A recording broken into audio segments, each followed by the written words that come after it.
He's got the whole world in his hands.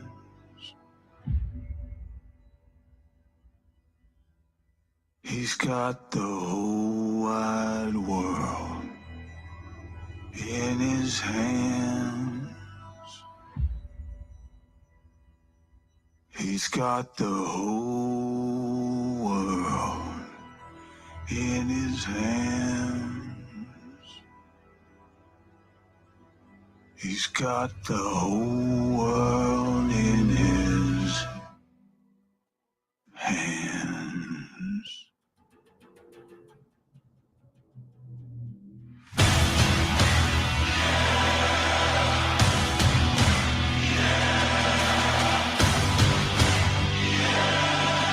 Welcome back to an episode of Ministry of Truth. I'm your number one host on this show. What's up, Bullhand? Today, what do we have today? Well, I'm going to start off today with an ad from our sponsors. May have not heard of them yet, but you will today.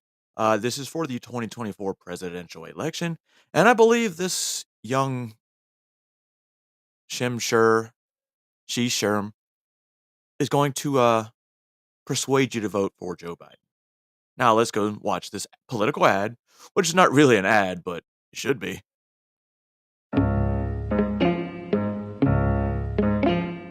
And here are the first 15 promises he has made if he is reelected. All right. You may have heard of Project 2025, but this is from Agenda 47. Oh, oh, you mean like the one I've been saying? Hold on, this fucking light's killing me.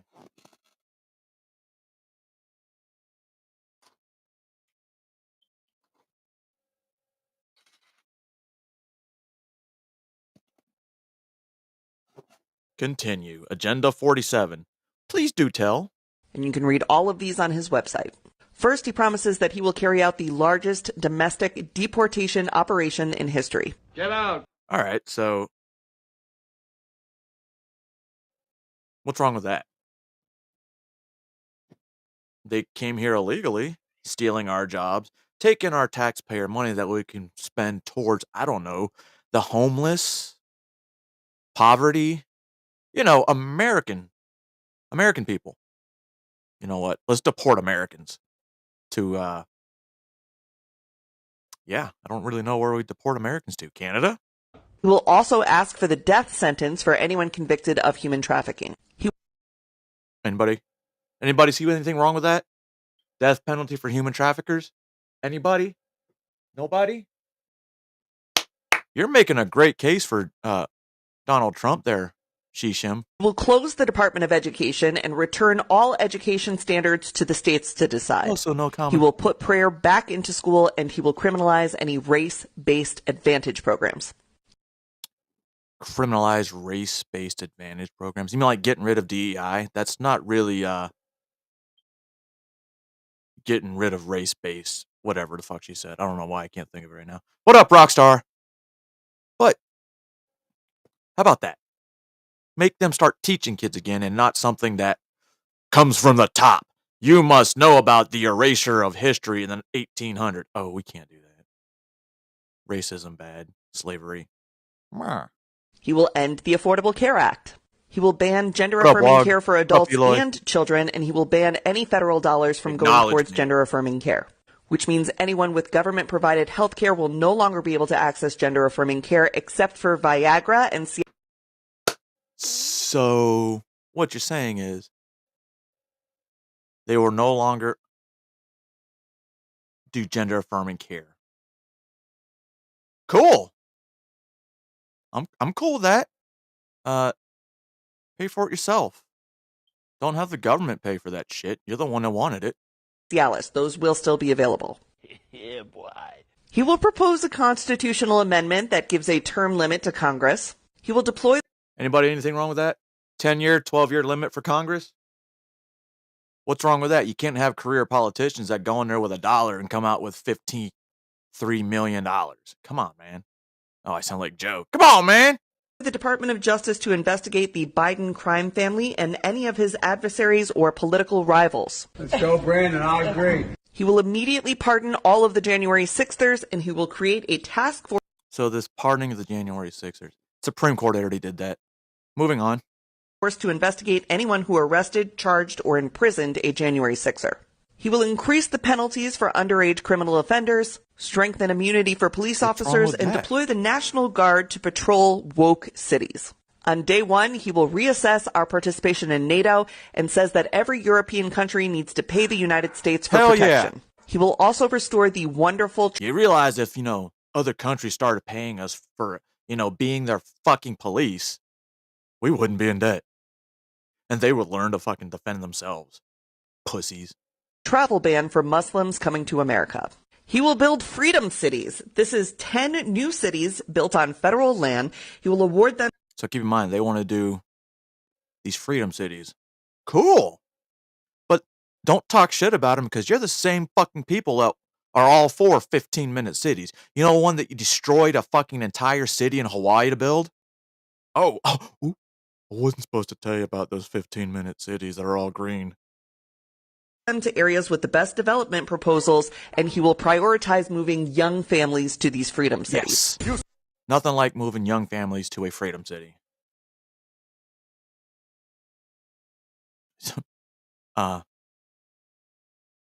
Indoctrination, got it. That's how they're going to indoctrinate. Trump's going to indoctrinate everybody with these freedom cities. Son of a bitch! He will kill all e-vehicles and e-vehicle legislation, seeking to replace that with the development of a flying car. He believes that we could create a car that vertically takes off. Listen, George Jetson was born about a year ago. These fucking cars they're coming. They're coming. But why wouldn't you want a flying car? Bruh. If we can make an Osprey, pretty sure we can make a flying fucking car. He will remove all of the limits on American natural gas exports and drill baby drill for oil domestically. He will impose... Right. And if... Shit. Hold on. What just happened?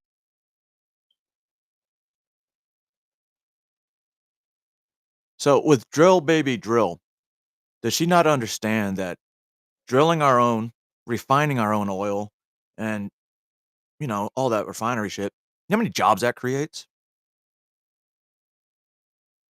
That creates a bunch of jobs, especially in those oil fields down there in Arizona and New Mexico and all that stuff. What's up, Quantum? 60% on Chinese imports. He will extend the 2017 tax cuts and drop the corporate tax rate from 21% to 15%. All right, so listen to this. The thing with this corporate tax rate, these business higher tax rates, the more you tax these businesses, the more their product has to go up. If you lower the taxes on the corporate taxes, that's more profit for them, which means it trickles down, which means cheaper products for you. Because it's not being taxed. The company's not being taxed like a motherfucker. Now, taxing places like China for them shipping shit in, that's a good thing. Considering if you want American made, why would you be like, oh, let's buy all not American, right? Let's do that. 15%. He will push Congress to pass legislation that would give every American the right to concealed carry anywhere. Any gun restrictions or legislation that seeks to inhibit people's ability to own guns that's been passed in the last several years. He will demand that Europe he gave Ukraine and then use all of that money to recruit for the American military.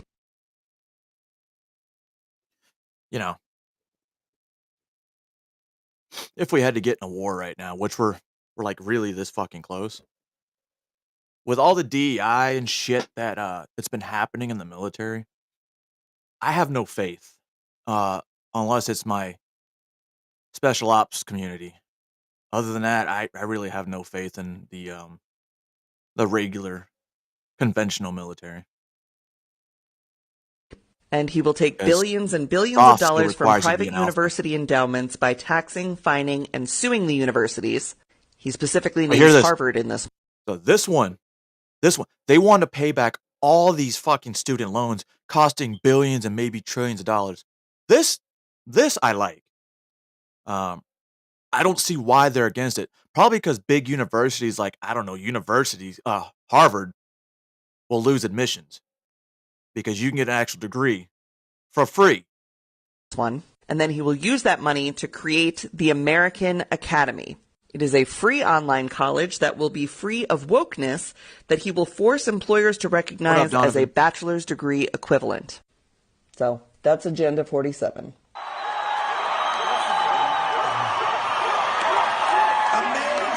Man, aren't we glad that lady told us a little more about Agenda 47? When you look at Agenda 47 and then you look at Project 2025, you can tell there's a huge fucking difference in that. We just got... and I went on to Biden's page, X, and he was talking about Donald Trump doing Project 2025. And there's a link that you click on it to bring up all the stuff on Project 2025. And at the very, very bottom of the page, it says paid for by the Biden administration. Paid for by the Biden administration. So do we really believe Project 2025? Because Joe Biden or one of his DEI hires put the link in one of his X posts. I clicked on it and that's what I found. Paid for by the Biden administration. Yes, it was written by the Heritage Foundation and a bunch of other Republicans that think that we should be, I don't know, back in England during the religious times and they can persecute you. No, that's not what it is. That's what you want. All in the name of democracy.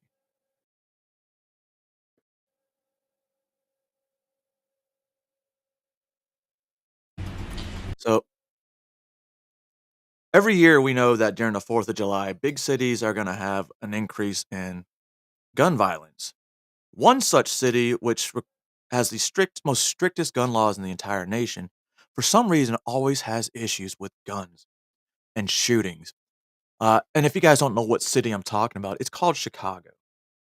Every year, Chicago, on the 4th of July week, well, pretty much any long weekend, you're going to have record numbers of shootings and murders. How many do we have in Chicago this weekend? Well, I'm going to let whatever news station this is tell you. Yep. I was going to get to that, Donovan. Thanks. We just got the official numbers from the Chicago Police Department. CPD reports a total of 109 people shot over the July 4th weekend. 19 of those people were killed. That far surpasses the numbers we saw over the July 4th weekend last year. Both the police superintendent and the mayor called the situation unacceptable. At the same time, they are sticking with their crime-fighting strategy. They say they made adjustments, including changing officer shifts based on what they saw on the holiday itself, and they reiterated this cannot be just a police problem. These are 19 families whose lives are forever altered. And 19 families who woke up this morning without a son. The reason why I titled this Let's Go, Brandon, one of two reasons. Because I'm going to do a press conference for Joe Biden, and hopefully I got that fucking... Hold on, let me make sure I got it in here, because you're going to fucking laugh at this one. All right, cool, I got it. But this guy's name is Brandon Johnson, and we all know Let's Go Brandon originally meant Joe Biden. So let's go, Brandon. Let's listen to what Mayor Brandon Johnson, who, just when you think Chicago's mayor couldn't get any worse after Beetlejuice, in walks this guy. And has been nothing but pain in the ass for Chicago. Without a daughter. Bro, I saw that. What the fuck, Bullhand? Without a father, without an aunt, without an uncle. Over 100 people whose lives will never be the same. The CPD numbers just released is from the time of the morning of July 3rd until early this morning. Weekend incidents included a homicide overnight in Austin. Police conducting a well-being check found a man on a kitchen floor in the 200 block of Central Avenue. He had been shot in the head. 3 men were shot outside the University of Chicago Hospital. They were standing at 57th and Cottage Grove, where someone fired at them from an SUV. 7 people were shot in one location at a park at Menard and Jackson in Austin. It started with a shootout between 2 people. Those 2 people took off. One of the victims died after he drove himself to Stroger Hospital. And the youngest weekend victim was 8-year-old Bryson Orr, who was killed in Grand Crossing, where a balloon release took place to remember him. His mother and cousin were also killed. Multiple people fired into their home at 71st and Woodlawn at 6 a.m. July 4th. 2 other children were wounded, and a 1-year-old was also in that house. All the police superintendent would say about that case was that detectives have leads and they need more tips. We cannot children. If we want to avoid having these types of press conferences and these types of meetings again, we need every single person to step up. We need people to start coming forward. We need people to take responsibility. Help us help you. Now, these numbers went way up, even with additional officers working over the holiday time period, and even with the police department scaling back on the number of officers working NASCAR this weekend. The superintendent was asked whether his department would be ready to handle the crowds for the upcoming DNC that is next month. He maintained that his department will be ready. The department also announced the opening of... So I mentioned this on my Facebook yesterday. So with the DNC being in, I don't know why I did that. Hold on. The DNC being in Chicago this year, August. I think they're talking about, how are you going to protect all those Democrats? How are you going to protect Joe Biden and Democrats in general? And I thought to myself, Avi, what do you think is going to happen?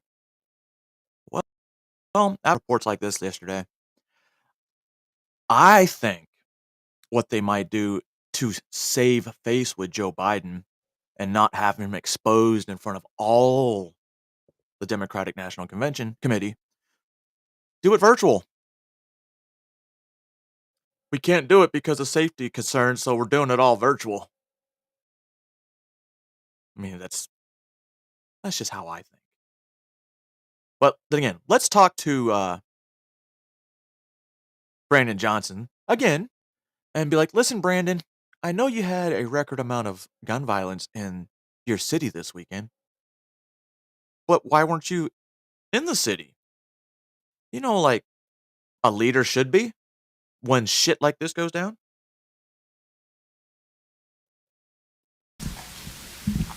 Sarah Schulte, ABC 7. I understand both of you guys were in the Grand Crossing neighborhood on Friday night, I believe. I have a question for the mayor. That is quite a few hours after the initial event. Were you out of town on Thursday? I was out of town earlier this week. On Thursday, on 4th of July, Yes. you were out of town? Yes. Given the fact that 4th of July is known to be a very violent time in the city of Chicago, do you think that was a wise idea to be out of town? Well, accountability. Here's what I can say emphatically, that my work never ends. It doesn't. You know, I accept the responsibility of 24/7 on call every day of the week. Did you come back? It's very seldom do I get a chance to celebrate, you know, on a personal level. Honestly, I don't feel bad for politicians when they miss time with their family. Here's why. Some of these same fucking politicians are the same motherfuckers that voted for 20 plus years of war, keeping me away from my family, keeping million-ish people away from their families from anywhere between 3 to 18 fucking months. I did that 7 times, you stupid son of a bitch. You're on call. You wanted that position, you have to accept the responsibilities that come with it. But, you know, the communications between my office, Chicago Police Department, OEMC, our state and federal partners, none of that stops because I'm out of town. Of course, once I arrived for the entire weekend, as what has been indicated, we had an early morning call on Friday with our summer operations with Chicago Police Department, Chicago Fire Department, OEMC. Of course, I was there for Operation Wake Up and throughout the entire weekend. That's two questions. I have a quick question for either one of you on the crisis centers. We've had those before, we've covered them before, and nobody shows up. So I understand you're trying to help victims, but if no one shows up, is that the best use of city resources? Well, there's other ways in which our partners connect with victims of violence. Our Deputy Mayor of Community Safety, as well as Glenn Brooks, they work very hard to make sure that these services and resources are available to folks. So any and everything that we do is for the benefit of people, and it is always worth investing in people. Thank you. Now, my question, Brandon, is the benefit... What the fuck just happened? Now for something a little... So does it benefit everyone? Or just a certain group of people that you pick? Now for something a little different. Oh, it's not going to let me play it. Now for something... Wow, it won't let me play an Epstein clip from PBD. I just watched it, though. Fuck it, we'll move on to the next story.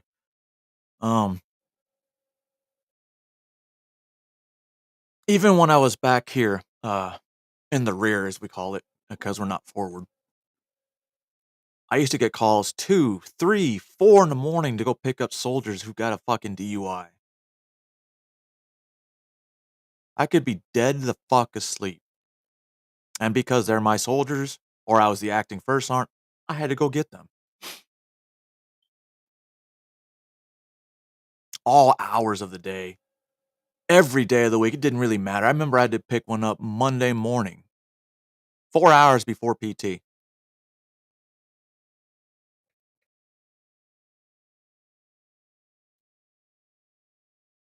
I don't know. I feel because he wasn't forced in that position. I wasn't forced into the military. It was all voluntarily. You have to accept the responsibilities of that role. And if you don't, then what's your purpose? Obviously, it's not for the people. It's for your own personal self-interest. And obviously your own safety. When's the last time your neighborhood got any gunfire in it? I mean, since you've been mayor. So yesterday morning, Joe Biden decided to call into a radio station, not radio station, a MSNBC show called Morning Joe. Now, when you watch this, pay attention to what Joe Biden says, because it's going to be, a lot of it's going to be incoherent. And if you're watching, watch some of the two hosts, because it seems like the female is trying her hardest not to laugh, and some of the shit Joe says, like, I had to rewind it because I wasn't sure. I thought I was hearing shit. It's so fucking incoherent. Maybe if you're like a hillbilly, like not the hillbillies that we all see, like backwoods hillbilly, you know. A little different, and from inside the White House, we have a special guest joining us now, the 46th President of the United States and presumptive Democratic nominee Joe Biden. Good morning, sir.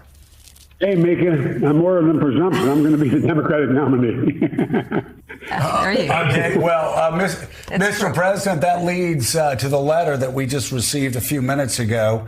And I'm curious, there's a part of it where you talk about the fact that you got 14 million votes, 87% of the vote.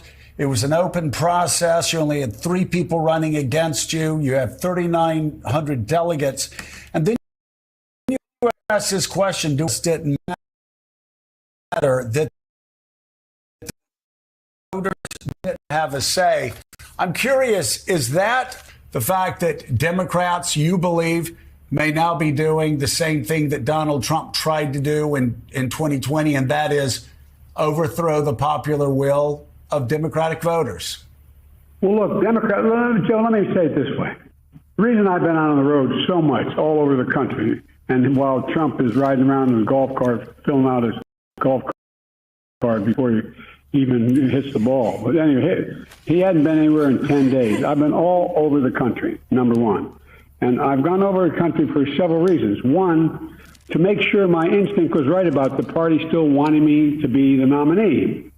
And all the data shows that the average Democrat out there who voted, the 14 million of them that voted for me, still want me to be the nominee, number one.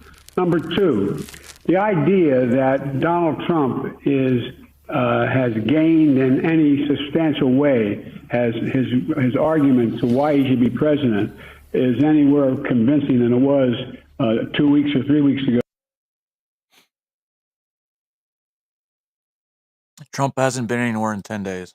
Gotcha. So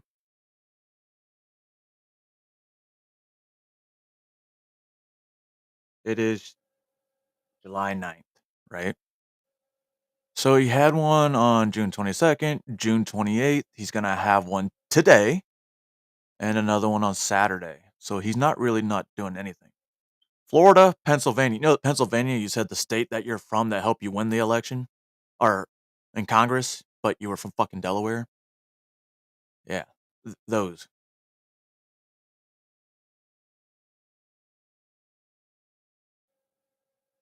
All right, sorry. Let's get back to the incoherent. It's just not there. And we're just starting to focus on Trump. And look, I attended services, spoke to over 600 people at Mount Airy Church of God in Christ in Philly. I stopped by campaign field offices with John Fetterman and... So if you haven't seen the church in Philly, so he's up on the stage with the preachers and stuff, and he's just sitting there. And the dude was like, hey, man, go speak. Joe just looked sitting there like he was so uncomfortable, like, oh my God, there's so many niggers in here. What am I supposed to do? Joe, it's a church. You're the president, and you need their votes. What's up, Juniper? But he just had that look on him. Madeline Dean, both strongly supported me. The president and the first lady, we spoke at a campaign ice cream social for field offices with John Fetterman and Madeline Dean, both strongly supported me. The president and the first lady, we spoke at a campaign ice cream social for 𝕷𝖊𝖙, Council 13 in Harrisburg. 40 minutes after we spoke with supporters, stopped by Denim Coffee. I mean, I was with the governor of Pennsylvania, who's still strongly supporting me. I mean, so look, and the fact is that this week I'm going to be hosting NATO summit here in D.C. Going to hold a press conference on Thursday. On Wednesday, I met with the national union leaders of the AFL-CIO. On Friday, I traveled to Detroit, Michigan for a campaign event. Just on down the line. And so I'm not getting any of what I was told. I wanted to make sure I was right, that the average voter out there still wanted Joe Biden. And I'm confident they do.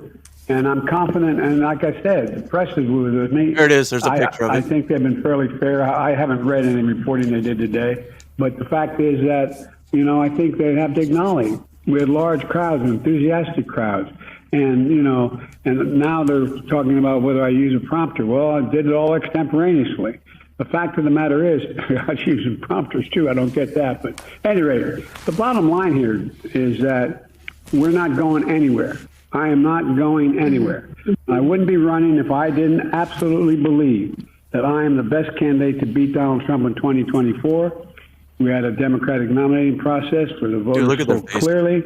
I won 14 million of those votes, et cetera. So I not only believe that from the beginning, but I wanted to reassert it and demonstrate that it's true. And I'm going to be doing that all through this week and from here on. So we noted yesterday there was quite a contrast to the people that were supporting you yesterday compared to, say, a lot of the Washington insiders and Hollywood moguls, and go down the list. I'm curious. When they poll, I know they poll only 10% of a city or whatnot, and say that it's what the nation votes for. How do you get to be part of these polls? Because I'm pretty sure they don't select random people. I think you have to register for a poll system, and then you'll get those numbers. I'm going to have to look into that. I want to fuck the polls up. Very powerful people that want you out compared to the support that you had in Pennsylvania yesterday. That said, there are a lot of people of goodwill who love you, who believe you did a great job in your first term, who are still... Who are those people besides the people that are trying to get you reelected, such as the mainstream media, even though MSNBC is probably turning against you. CNN's going to turn against you. Pretty much everyone's starting to turn against you except for you and your administration. Shouldn't that be a sign? Concerned yesterday, the topic came up of the Stephanopoulos interview where you were asked the question, how would you feel if Donald Trump beat you? How would you feel after you lost? And you said, well, as long as I did the best I could do, that's the most important thing. That's caused Democrats concern who believe that losing is not an option. What would you say to those who are concerned by that answer? It's not an option, and I've not lost. I haven't lost. I beat him last time. I'll beat him this time. And this is a guy who, look, we talk about debates. Look at his performance at debates. He lied over, Trump has 50 lies. I mean, look, this is a guy who said 10% of the universe. I want to get into it. He's just a liar. And he hadn't done a damn. Trump has 50 lies. I mean, look, this is a guy who says 10% of the universe. I want to get into it. He's just a liar. And he hadn't done a damn thing since the debate. He's been riding around in a golf cart for 10 days. Was down in Mar-a-Lago talking with Bro, he was in North Carolina and Virginia the same days you were. The fuck are you talking about, Joe? Just because you went to a Waffle House after the debate, does that mean you're doing good things, Joe? You're doing good things. Just like your wife says, Joe. You answered all the questions. Congratulations. Wealthy friend. I'm not running because of these guys, Joe. I'm running because, and you know me well enough to know this from the very beginning, I ran because I never bought on in the trickle-down economic theory. I never bought into the notion that we have to walk away from the rest of the world and cave to Putin or anybody else. I've never believed any of that. And I'm confident that's where the American people are. So what I did was I went out and I wanted to make sure that there wasn't any slippage at all. And with the average voter, I don't care what the millionaires think. And by the way, 97% of all the people who contribute to us are people making under 200, contributing under $200. I think we have the largest contingent ever in history. I'm not positive of that. What he meant to say is that he raised $34 million in a couple days for small dollar donations, 200 and below. Cool story though. Donald Trump raised 34 from the time his conviction started till midnight. $34 million, small dollar donations. So you didn't set any type of record, Joe. But I think that's true. And so I want their support, but that's not the reason I'm running. I'm not running about what they think and what they care about. And by the way, you don't see... Is he talking about the voters? Contributing under $200. I think we have the largest contingent ever in history. I'm not positive of that, but I think that's true. And so I want their support, but that's not the reason I'm running. I'm not running about what they think and what they care about. And by the Joe, that's what you're... It's of the people, by the people, for the people. You don't care about what the voters want, is what you just said? By the way, you don't see a whole hell of a lot of them flocking to Trump. You don't see a whole lot of CEOs flocking to Trump. You don't see any. You see the major economists out there talking about what I have been able to do. I don't hear anybody talking about his economic plan likely to bring America around and keep America first. And by the way, here's Trump talking about all that he's done and all, and Trump and his debate night. He's a pathological liar. He lied about Roe. He refused to accept the outcome of the election. He refused to condemn January. He didn't lie about Roe. Roe was not a law. Roe was a Supreme Court decision that brought it down to the states' governments, which is the way the Constitution is written. What else did this motherfucker say? And he said accept the outcome of the election. When he said he did say he would accept the outcome of the elections. if it was free and fair and no corruption. You got to stop picking and choosing what quote you want to say. To condemn January 6th, and he says, they claim he spoke with Putin before he invaded. What the hell are we doing, Joe? What are we doing? I mean, you invented NATO. Yeah. It's a good question. I have a few questions, Mr. President, and I know you know where I stand. And yet, I have a few questions. First, it's very simple. How can you assure the American people that you won't have another night like the one you did in Atlanta? Look at my career. I've not had many of those nights. It was a terrible night, and I really regret it happened. But the fact of the matter is, how can you assure you're going to be on faith that can intervene on your way to go to, work tomorrow? Age wasn't, the idea I'm too old.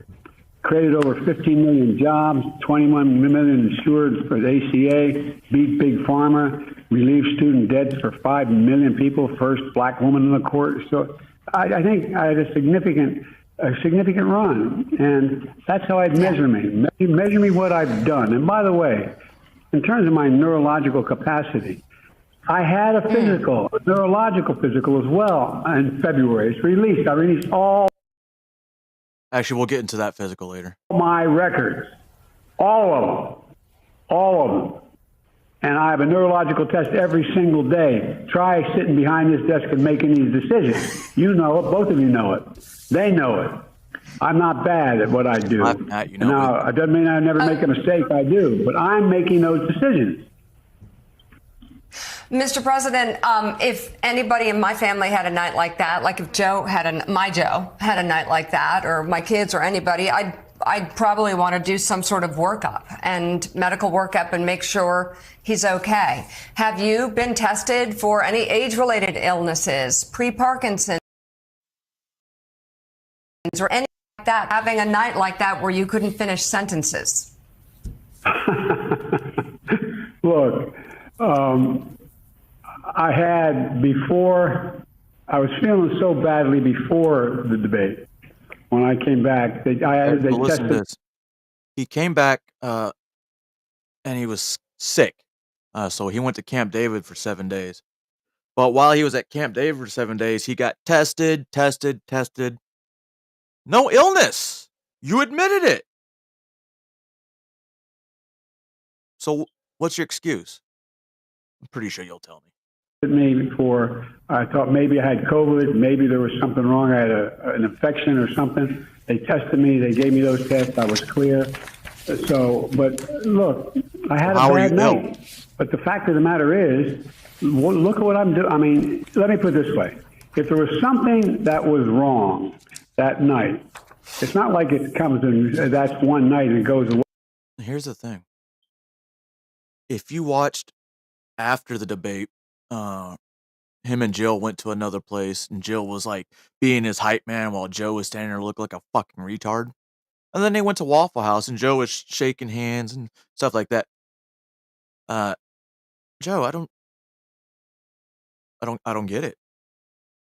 When you have someone holding your hand, you're fine. But when you're up there with no teleprompter. That's why I've been out. I've been testing myself, been testing everywhere I go, going out and making the case.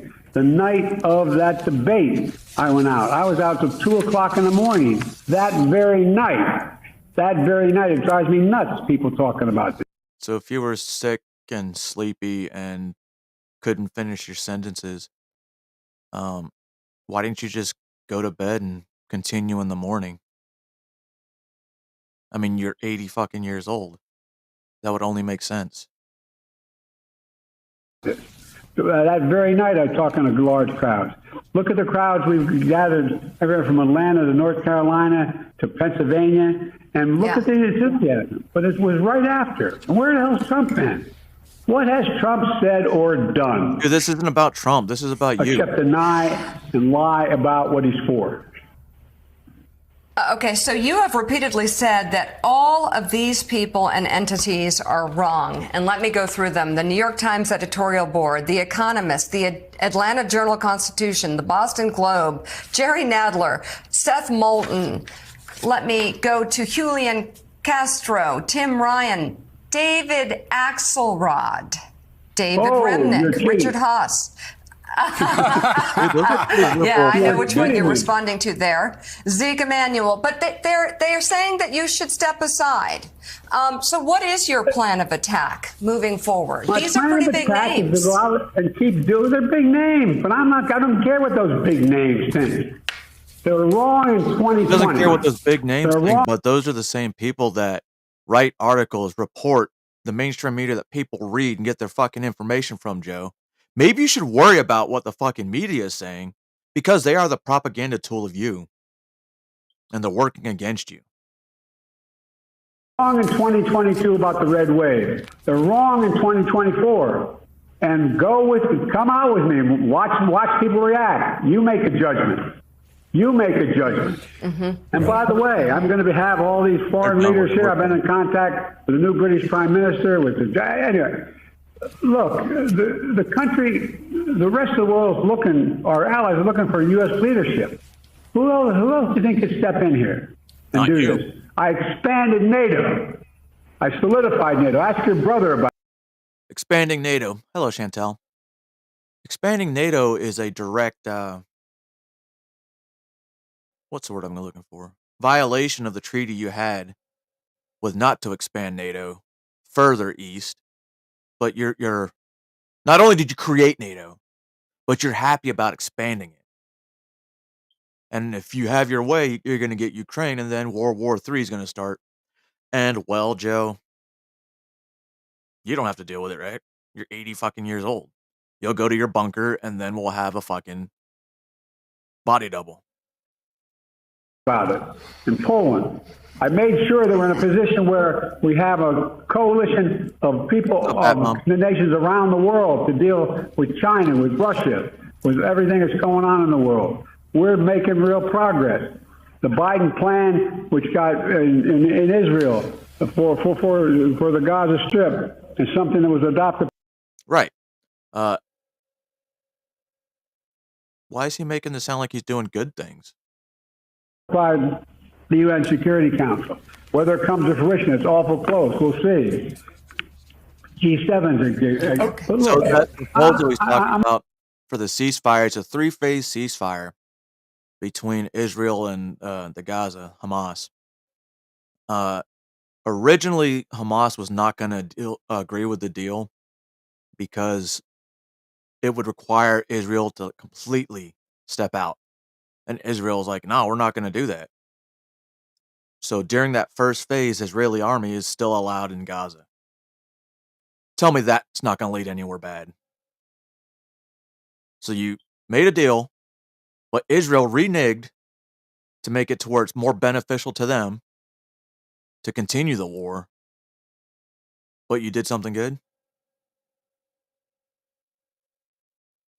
I'm not going to explain any more about what I should or shouldn't do. I am running. Mm-hmm. And if you want to stop me, you are the president. Let's worry about that. I wanted to ask you, it's so interesting. You talked about how, you were supposed to lose in 2020. You won. There's supposed to be a huge wave in 2022. There wasn't. In 2023, Republicans were supposed to win. They didn't. You could say the same thing about France. Le Pen was supposed to win in 2 years ago. She ended up getting crushed. Her party, her far-right nationalist extreme party, was supposed to win yesterday. They ended up getting crushed. Actually, they did. I'm curious, what message do you take from the French elections and the British elections? Because we keep hearing about the rise of far-right nationalist extremism in Europe. But I've got to say, it looks like this past week has been the worst week for far-right nationalists between Britain and France. I'm wondering what you say about that and what message you take to NATO allies this week. 𝕷𝖊𝖙'? Look, Joe, let's get something clear about 20 and 24. Not only were they wrong, I said they were wrong beforehand. I said. When I was listening to this and Joe Biden saying all this, I said they were wrong. I knew I was going to win this, that. So, Joe, you need to shut the fuck up. You're probably saying too much. We're going to win and how we're going to win. I didn't pretend about it. It wasn't like, oh my God, I was surprised. I was not surprised. I predicted it. I knew what we were doing. Number one. Number two, you may remember, I was one of the few people out there publicly saying before the 2022 election, there will be no red wave. There will be no red wave.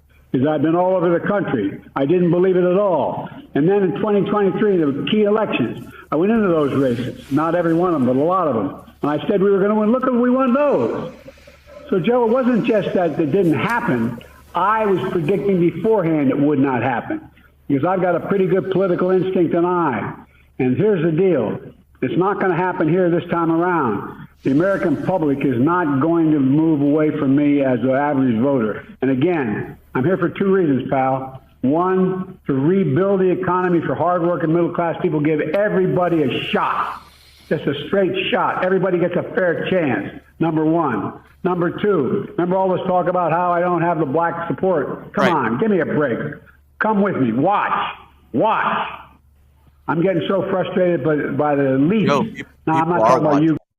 They have to doctor the videos to show on the mainstream media look like there's a bunch of people there. But at the same time, you and your administration are going around saying that Donald Trump's paying people to go to his rallies. Paying people, yet they're still raising millions of dollars. You guys, but about the elites in the party, who they know so much more. But any of these guys don't think I should run against Joe me. just woke up, so all his B vitamins and all that shit were just fresh in his system. Go ahead, announce the president. Challenge me in the convention. You know, on Europe, the polls are wrong in France. They're also right. There's no right wave or tide here in America either. By the way, in case you're wondering whether there is one, have you ever seen Trump run away so fast from what he's for? You know he's going to do it anyway, but have you ever, he's such a liar. This guy everybody knows. So when I was looking for a song for this morning, I was going to play Henry Rollins, but that song was fucking way too slow. I forgot how slow that song was. They're planning to do. And now he's saying, no. This guy is going to rip away at a woman's right to choose in a permanent way. This guy is going to make sure that... He is not. I've said this before. When it comes to abortion rights, Trump brought it down to the state levels, which is what the Supreme Court did, which is the way it should be in a governing country like the United States. It's supposed to be limited government. That's how the Constitution was written, and I don't know how they interpreted it to more government equals better country. Exact revenge. This guy's going to destroy democracy. This guy's going to give a blank check to the Supreme Court and going to use it to pass the 2025 agenda. You know, this guy's extremely dangerous. But you notice he doesn't speak up for what he really is for. He's all of a sudden realizing, oh my God, nobody's for what I'm for. But anyway, look, and again, think of the things he lied about. This dude's lying. He talked about he gave the largest tax cut in history. Yeah, he gave the largest tax cut in history to millionaires and billionaires. He said that he's going to, those 10% universal tax proposal is not going to drive prices hundreds higher. Of trillionaires. Every major economist in the world is saying it's going to drive the average $2,500 per person. Only jobs we created for illegal immigrants and bounce back jobs and bounce back from COVID. Give me a break. That's what he said at the convention. At the debate. Everything he said. He said, he largely fixed COVID. You kidding me? And what happened? Nobody said anything. Nobody said anything except me and the folks out there in the local race. He said, I did nothing to stop Russia's invasion of Ukraine. In fact, he said, I've gone back and forth on the flat tax, and actually, I can't. My number's 12. I don't know why, but I think a 12% tax rate across the board, as long as it's used the right way and not fucking stupid pet projects. Like, how about we fix that bridge in New York that wouldn't lock yesterday?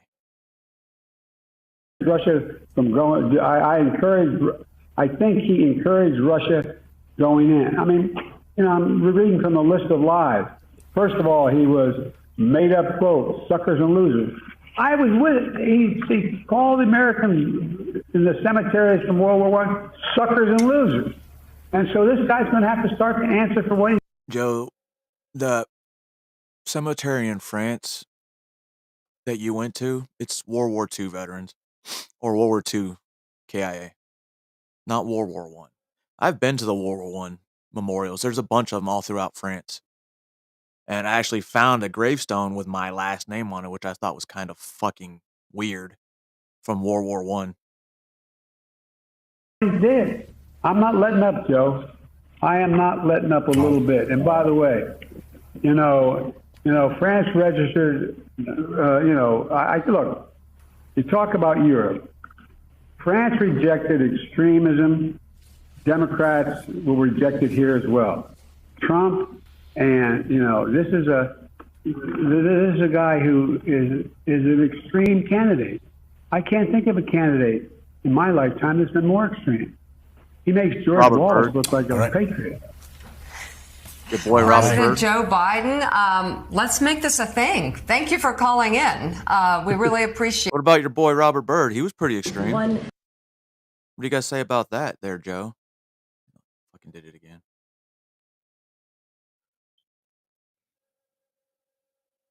Just listen to that talk. He's not there. And there's no ifs, ands, or buts about it. That motherfucker is just not there. And the fact that they're out there parading him still like he's coherent and still lucid. I'm not lucid. I used the wrong word.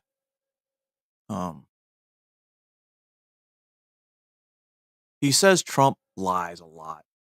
But when you watch that interview, you watch the fucking debate, there was a lot more lying between them going on there too. But Joe, like, you don't know if he's lying because he doesn't know if he's lying, and you can't figure it out because it's so incoherent that you're just like, yeah, that's right. Go Joe. Well, yesterday Joe had that thing in the morning with MSNBC. And then yesterday afternoon, press secretary got pressed big time about Joe Biden and his mental acuity. Events in Normandy or Harris? speak for the vice. Thank you. Okay, well, all the debate questions have been answered. Press conference answered. Let me close my book and get out of here. Should have. Hi, Zeke. Thanks, Green. My first to you is on the credibility of this White House when it comes to talking about the president's health. When you were here last Tuesday, you were asked if the president had any medical... All right. So she's going to talk about the White House medical team, which that medical team is actually not at the White House. They're at Walter Reed, but specifically for the people that work in the White House. I can go on the Walter Reed website right now and tell you the neurologist that probably saw Joe Biden. He's a military doctor on Walter Reed, in Walter Reed. His name's going to be on their website. I could probably get his fucking email and phone number if I wanted. So her trying to say, well, it's a matter of national security. Bitch, then don't put the fucking names on the internet. I bet you didn't know that. But you probably didn't. But I won't hold it against you. Examinations since his physical in February, or that included the time period after the debate. You said, oh yeah, no. I was thinking that same thing. 3 days later, you admitted the president had a quote short check-in with the medical team thereafter. I mean, those are two very different answers. No. Actually, if you were to listen to I think I did a 30-minute gaggle on Friday, 30 minutes with I think it was with the pool. Then rephrase it. And I said he did not have a medical. I cleared it up. You're right. You're correct. I said he didn't. I still stand, but he didn't have a medical exam. I said that in the briefing. He had a check-in. With and he had Friday. It's not a physical. He had a check-in with his medical doctor, which is something that he does a couple times a week, as you know, and I stated this as well. Now, most hospitals, especially military now, you can do physicals over the phone. I've done plenty of physicals over the phone. They're not a fucking full-blown physical. It's called a periodic health assessment. They just go and ask you questions. Anything change anytime, blah, blah, blah, blah. Ever thought of hurting or killing yourself or others? Stupid shit like that. It's not a physical. It's a health assessment.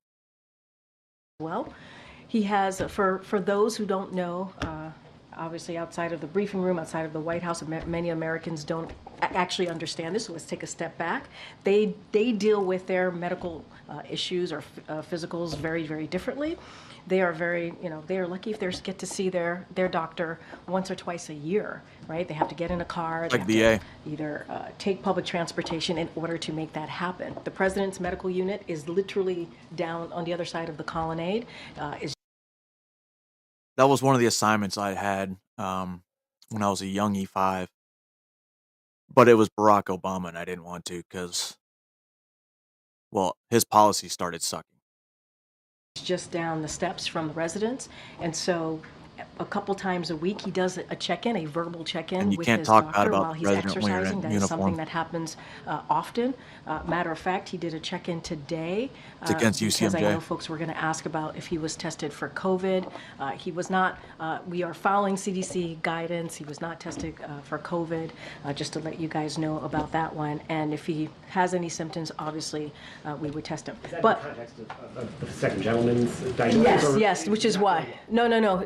It's in context of the second gentleman. But to answer your point, he did not have a medical exam. He did not have a physical. He did do like a verbal check-in with his doctor a couple days after the debate, and it was very quick. It was a couple of words that were spoken to each other, and that's how we were able to give you that answer. But he did not have a medical exam. He did not have a physical. No, though, last Tuesday. Yeah. Was did you know about that verbal check-in, or did we just not ask him that precise enough questions? So the line of questions that I was getting that day was, in the way that I was hearing the question, was about the medical exam. I answered MJ's question when she asked me medical exam, and I answered and I said no, physical. And then somebody else asked me, was there a check-in? I did not mean to steer anybody wrong. I was still thinking about the medical exam. I was still thinking about the physical. That's how I answered the question.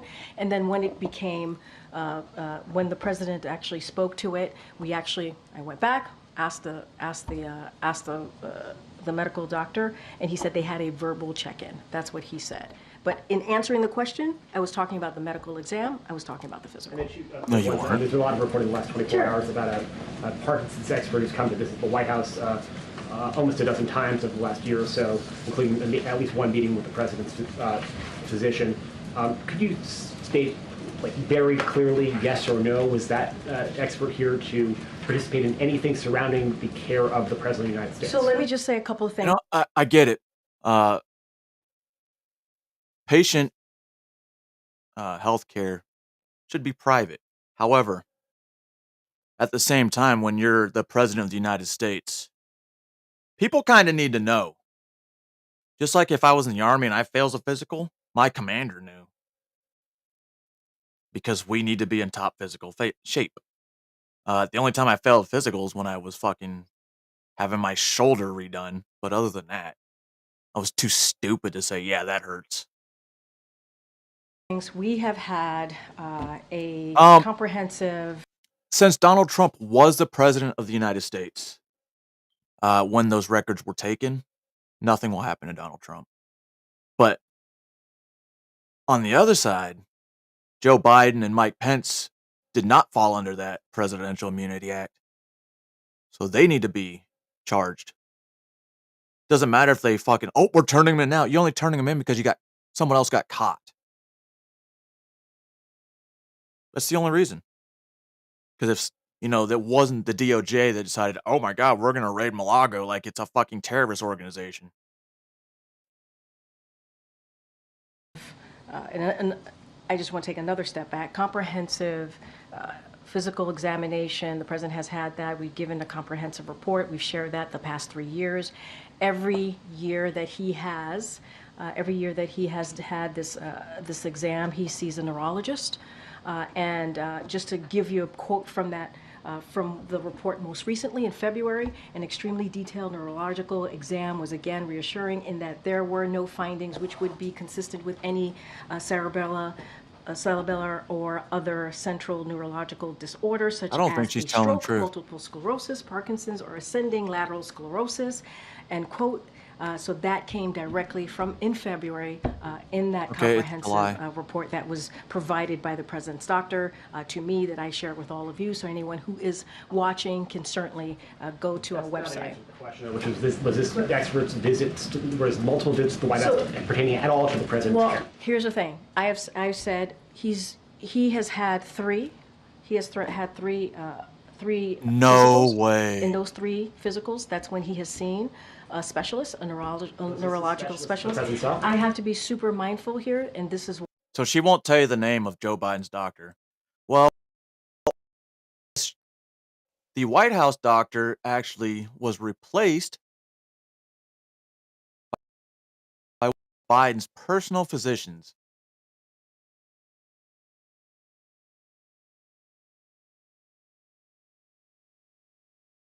Come on. What are you doing? There we go. Joe Biden is bringing in his longtime. You can't say his name. It's like news.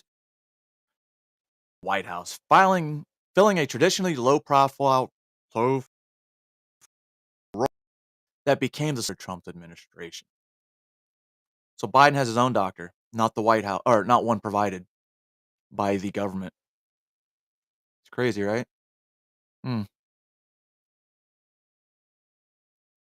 I got the doctor's name. All it took was 2 seconds. Fucking bullshit and coming out of my mouth. And I'll explain this to you in a second. There are thousands of military personnel who come onto this White House. Many of them get the care from the White House medical unit, and so need to be super careful. There are, the medical unit hosts a wide range of specialists, from dermatologists to neurologists, and so I cannot speak to every person because there's actually a security reasons to protect their privacy. We respect and protecting people's privacy, so do not want to share. I'm not going to share people's names from here, but the president, I can tell you, has seen a neurologist 3 times, as it's connected to a physical that he gets every year that we provide to all of you. It's a very basic, direct question. Wait. Hold on. Wait a second. 8 times, or at least once. Oh, this is my favorite part. Because I've been waiting for the press to do this. The press is fucking sick. Especially this dude right now, who's been a huge supporter of President Biden. He's had enough of her fucking bullshit and not answering questions. And he's like, tell us the fucking truth. In a nicer kind of way.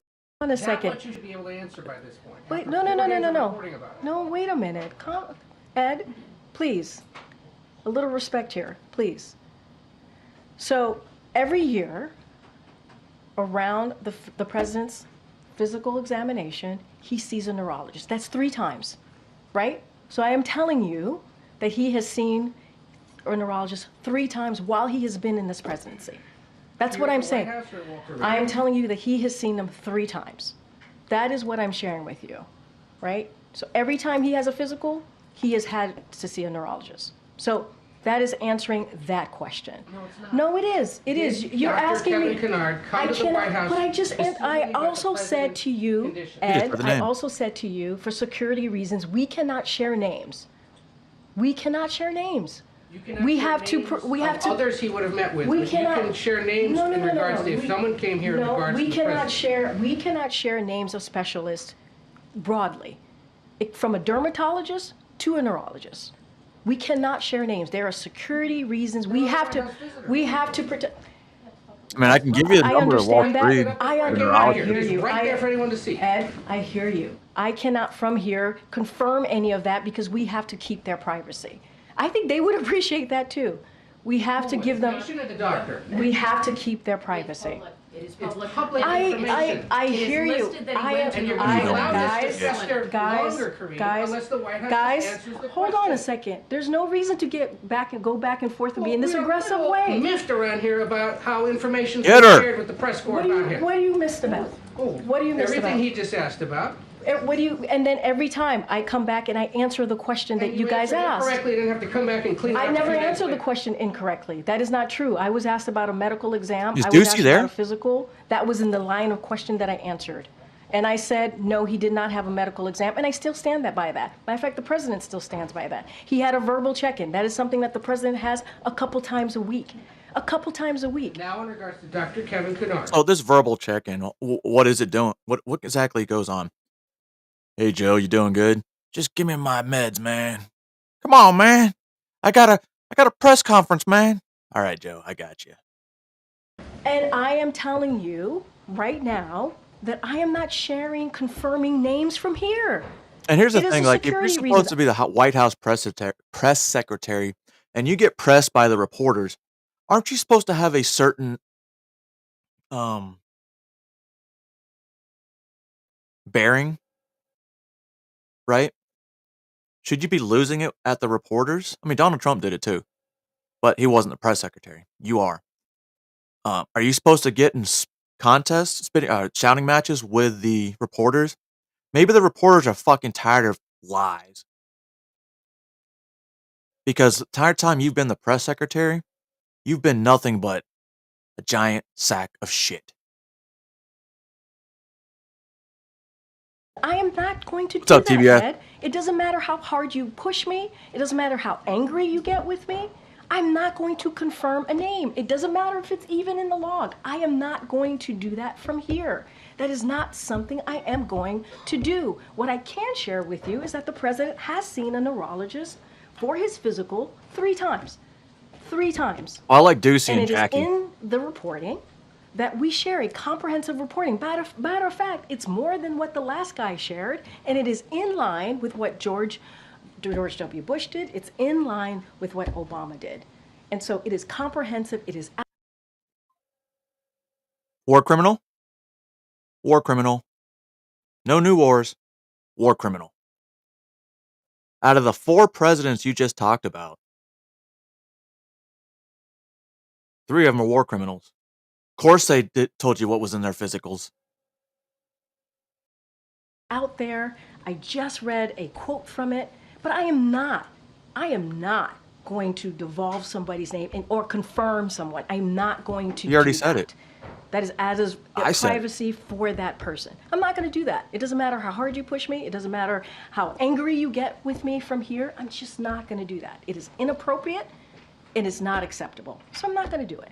Not about the name. Go ahead. If you cannot confirm the name, can you confirm whether or not the president has seen this Parkinson's specialist? And you mentioned 3 times, but the visitor logs show a duration of 8 visits over 8 months. I think that is the crux of the question. But I also said... Whoa, you dumb cunt. You only said 3.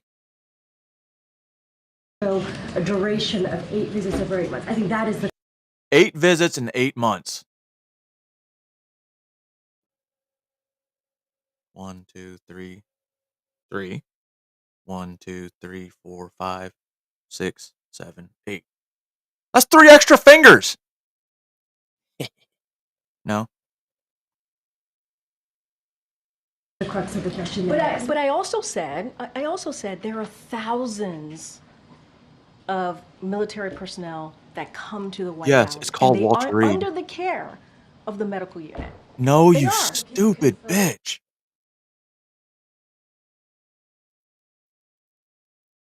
Those soldiers, airmen, sailors, and Marines, they do not go to the White House for medical care. Especially thousands. They go to Walter Reed because that's where the care team's at. The care team was at the White House. Why would they have to sign in?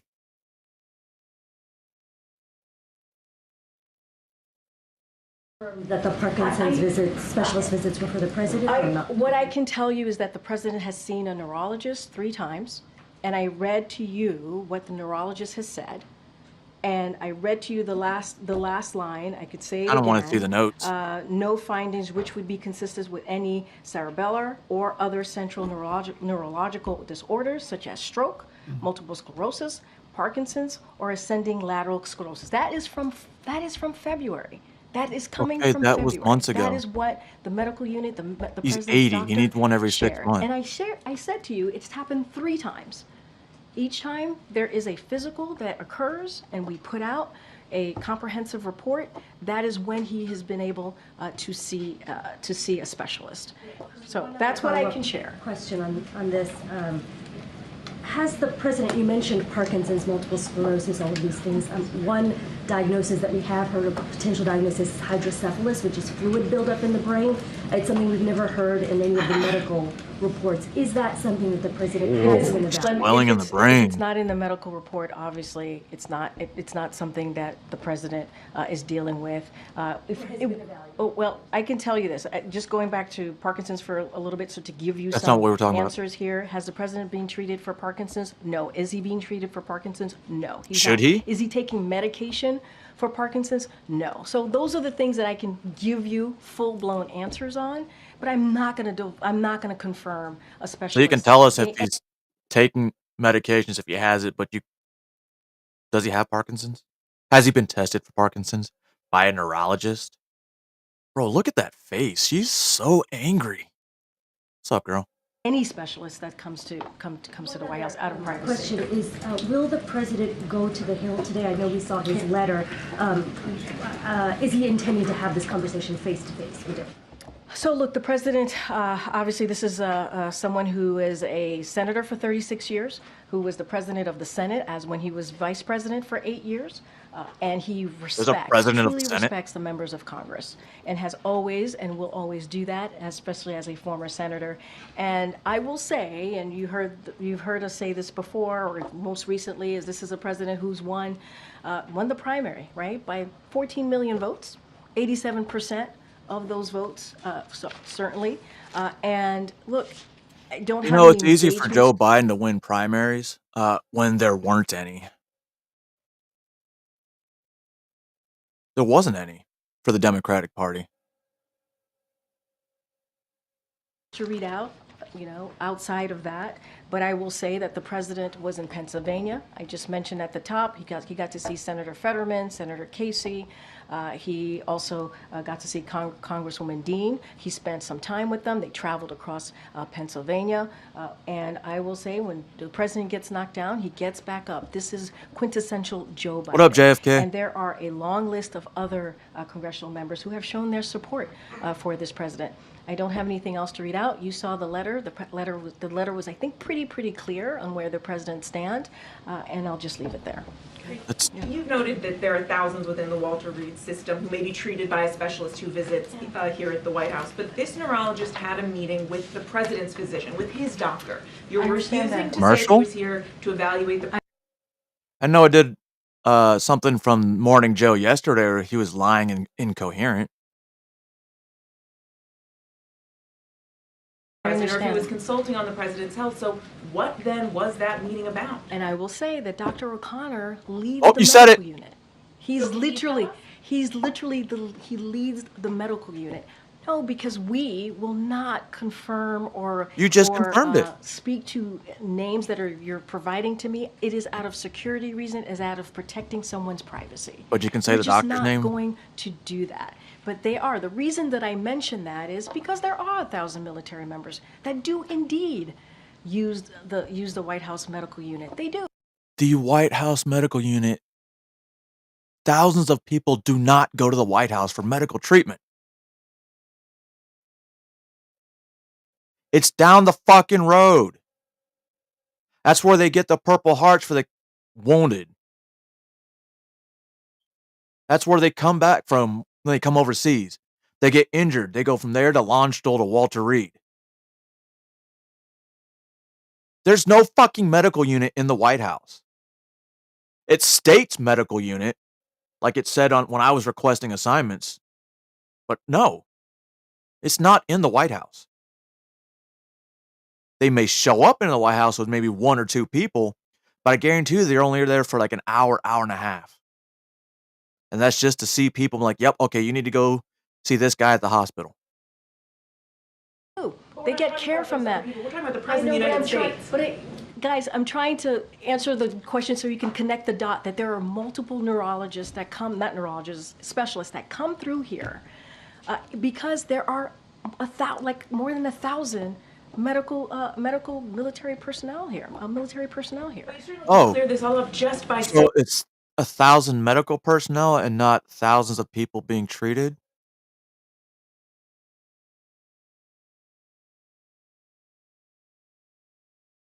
what he was doing here and if it was connected to the president, yes or no? I am not going to confirm a particular neurologist, anybody. It doesn't matter if they're a dermatologist No shit. or a neurologist. I'm just not going to. Well, the thing is, if Joe Biden gets taken out, not taken out, they have to put Kamala Harris up as the presidential nominee because all the donation and campaign funding was in the name of the Biden-Harris administration campaign.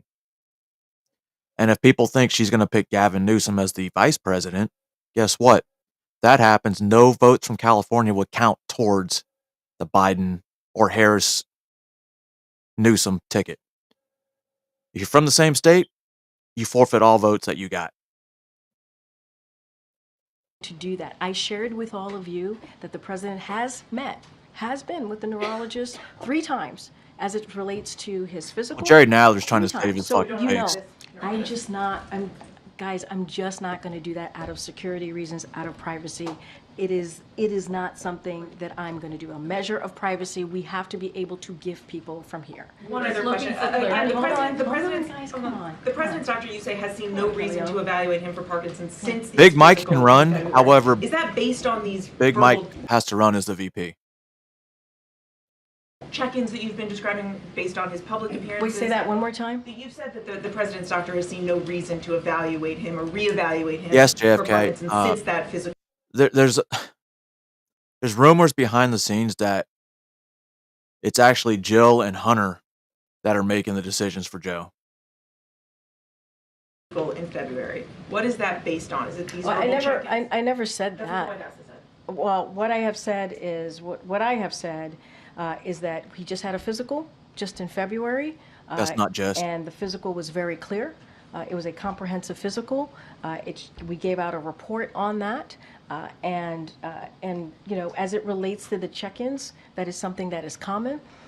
The president has a medical unit that is literally down the hall that he's able to check in with when necessary. They normally do it while he's exercising. That is not uncommon. It is very different. It is very different than any everyday American. They do not have that option. They do not have that access because he's president of the United States. Every other president has had that access, and they are able to do that. So just to be clear, yes or no, has his physician seen a reason to reevaluate him for Parkinson's since the February physical? No, the comprehensive report that you all have stands. The president obviously will have another physical, and we'll wait for that physical. Great. Yeah. So the president has said twice that he's had neurological evaluations as part of his physicals, in these various interviews today and also on ABC. But there have been a number of people who have said, listen, why don't you have a cognitive test just to rule out that there are any issues? Would the president, would you counsel him to do that just to sort of put an end to these questions? Andre, I hear you. The neurologists have said it is not warranted. The president himself, he said it today, he said it multiple times, and the doctor has said this. Everything that he does day in and day out as it relates to delivering for the American people is a cognitive test. And that is what the medical doctor has said. That is what the specialist has said. I just want to take a step back for a second, because I do take offense to what Ed alluded to. Come out here, every day there's a press briefing, and we do our best to give you the information that we have at the time. That's what we do. And we understand that the freedom of the press, we respect the freedom of the press. You heard me talk about this last week. I appreciate the back and forth that we all have. I try to respect you, and I hope you try to respect me. And we literally do everything that we can. My team does everything that we can to make sure we get the answers to you. That's what we do. And sometimes we disagree. Sometimes we are not in agreement. But you know what? That's democracy. That is what is important, to have that healthy back and forth. And so to say that I'm holding information or allude to anything else is not unfair. It's really, really unfair. I think people who are watching and have been watching this briefing for this past week could say that we are doing our best in this briefing to provide the information that we have. I was wrong. So there is a White House military medical unit, but it's only one provider at all times. Now, is that provider there at all times? I don't think so. I guarantee you, if it's in the White House manned at all times, it's one Army medic and one officer. Because the Army medic does all the trauma, and the medical doctor or physician's assistant does the stuff that, well, they're licensed to do, even though medics can do the same shit. But it's not some big old wing. And they still, physical exams aren't done there. They're done in the Eisenhower building. Keep going. See, I admit I was wrong, but I checked into it, and I got a little more information saying that you lied. So you're about 50-50 on the medical unit. But it doesn't treat thousands of people. There's not thousands of people that are part of the White House medical unit. That part I'm right about. And I will admit, I will be the first one to admit, sometimes I get it wrong. At least I admit that. At least I admit that. And sometimes I don't have the information. And I will always, always admit that. But I do take offense to what was just happening. She literally always has the information. She just doesn't feel like putting it out because she feels the American people don't need to know. You know, it's the American people that vote for the president. But then again, Joe Biden says he doesn't care about what the voters want because it's up to him. He knows what the people want. He doesn't care what you think. He knows what you want or need. At the beginning of this briefing, it's not okay. Go ahead. We are seeking clarity. I understand that. And I think what we're trying to say is when a name is in a public record on a WAVES form, that it is in the public domain. Yep. The president could authorize that his medical records or additional medical information could be made public because he could waive HIPAA, he could do those things. Yep. And if he chooses to do that, we would like to know more. Part of the reason we are pressing here is that we are not clear on what has happened, and therefore the American people to whom we report don't have a sense of it. So that's what we're trying to do. Yeah. And so but the personal attacks is not okay. And we want to have a positive. Very, very clear here. So the question is, one question is, after a debate that drew days and days and days of scrutiny, why hasn't the president had an in-person physical check-in? Maybe blood work, maybe other things, because when it's a fair question. He said he was seen, I certainly thought he had been physically seen, not a phone check-in. No. So and that. What the fuck are you doing? No script at all. Physical it's not me. Maybe blood work, maybe other things, because when he said he was seen, I certainly thought he had been physically seen, not a phone check-in. No. Everybody thought he was physically seen.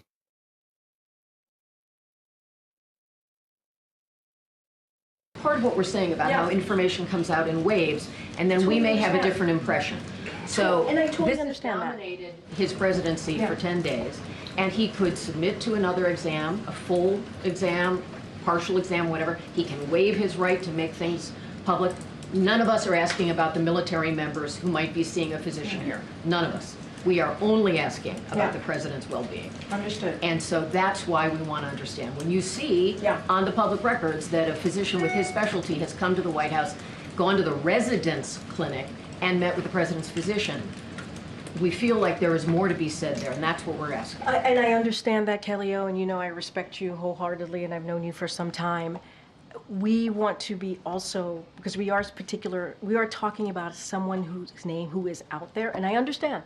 I get it. It's in the law. I get that. It's in the law. What's the security concern? We want to respect that person and give them the measure of privacy that they deserve. The moment I say anything about any specialist, it becomes a thing from this podium. So what I can share, and this is what I can share, he has seen a neurologist 3 times. 3 times. Not more than that. What about Not 8 more times? than that. He's seen a neurologist 3 times. And 8 that times is in the last 8 connected months. to the physical, the comprehensive physical that we have been able to share with you. So I think that gives you some information about how many times. 3 times. 8 times. And the reason why I am sharing that there are thousands of military personnel, so you also have an understanding. They're not seen at the fucking White House. Military personnel that comes here, and that not just comes here, but under the care of the medical unit, right? They get care from the White House medical unit. There tends to be dermatologists, from dermatologists to neurologists who come through here because the White House medical unit is indeed caring for folks. So it is not. I have confirmed 3 times. 3 times. I just cannot get I don't into like how she keeps details saying about military members are seen at the White House medical unit. No, they're not. Maybe the people that work at the White House are seen there, but thousands of people don't work at the White House. Thousands of people aren't going to be seen every month.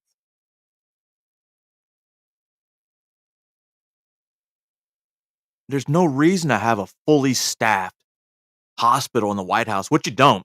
It's actually a room. Room 91, I believe. Let me double check. confirm a name of a person. I cannot do that. There's security reasons. We have to give people a measure of He would privacy. waive some of his records and make those. Well, I don't know how all of that works. I'm not going to pretend I know how Room that, 91 that works. in the White House. And what I will do is certainly we'll share that information with the powers that be. I just don't want to get into a back and forth on that particular question. Yeah. Thanks, Corinne. I mean, to Kellyo's point, the president today, when he called into Morning Joe, he said that he had released all of his medical records. Should we take but that that as still an doesn't indication that he's equal up going to 1,000 people. And I know plenty of people. I used to know the Walter Reed commander because he used to be my old, one of my old docs. But this was years ago. But there's not that many people seen at the White House. And if they're trying to say it is, it's not true. Do so? Well, look, what I can say is that we have shared a comprehensive. Then again, like I said, typically the White House physician is an 06 or a lieutenant colonel or a colonel or above. But he's not military. Joe handpicked his physician that he's had forever. So should the government be paying for that doctor since he chose it? Report that is pretty detailed, that is in line with other presidents, certainly not the last one, but the ones. But when you get a hand-picked physician that you've had for years, of course they're gonna fucking lie. He's getting paid, and he's probably getting paid more than any other doctor besides Fauci's retirement check. Last president, and we have been pretty much in line with what they have been, what they have done. To be more clear, George W. Bush and also President Obama. So yeah, two ass clowns. Let his doctors come to the briefing room to speak to us. Okay, and we know what that last president said from this briefing room. Okay, so at least the president was in the briefing room. I think 3 or 4 paragraphs. Very different approach. During the call today to MSNBC, yeah, sure. Was the president reading off of a script? So I was in the room when the president called into Morning Joe. The president spoke from his heart. The president was very clear. There was no script at all. Yeah, we could tell. And he was very detailed. You heard him say actually during the call that he was reading some quotes. He said it. He shared that information. He was reading some quotes from the debate. So he shared that with you. What you heard was a passionate interview. It was about 18 minutes. He talked about and laid out his vision for this country. He talked about how he wants to make sure we move forward. I want to be really careful because he also talked about the campaign, which I can't do from here. But he I think it was incredibly powerful.